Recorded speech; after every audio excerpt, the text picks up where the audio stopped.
యెహోవా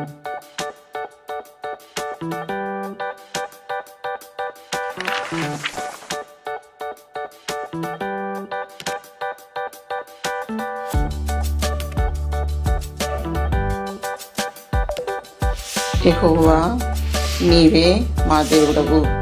2వ దినవృత్తాంతములు 14వ అధ్యాయము 11వ వచనము. అన్నింటిలో ప్రాముఖ్యమైనది ప్రార్థన. ఆశ ప్రార్థన ఆసక్తికరమైన ప్రార్థన. ఆయన ఉన్నది ఉన్నట్లుగా ప్రార్థించెను.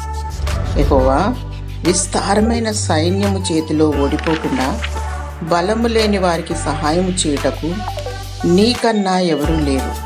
మా దేవా యెహోవా మాకు సహాయము చేయము, నిన్నే నమ్ముకొని ఉన్నాము అనున్నది ఆశా ప్రార్థన యొక్క సారాంశం. రాజగు హిజ్కియా గురించి అందరికీ తెలుసు. మరణకరమైన రోగము కలుగగా నీవు మరణముగుచున్నావు, ఇల్లు చక్కబెట్టుకొనుము అని ప్రవక్త ప్రకటించినప్పటికీ అతడు గోడ తట్టు తిరిగి ప్రార్థించుట ద్వారా 15 సంవత్సరముల ఆయుష్ను అదనంగా పొందినాడు. అదేవిధంగా ఆపత్కాలములో మనము దేవునికి ప్రార్థించుట అవసరం.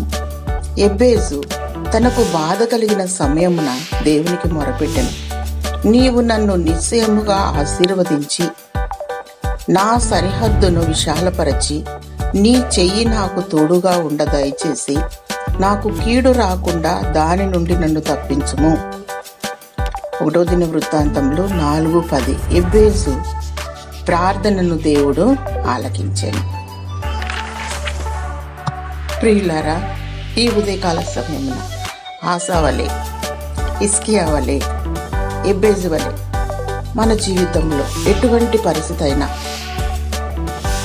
మనము దేవునికి పట్టుదలతో ప్రార్థన చేసినప్పుడు ఈ ఉదయకాలమున నీ ప్రార్థన ఆలకించి నీకు సమాధానమును దయచేయుగాక.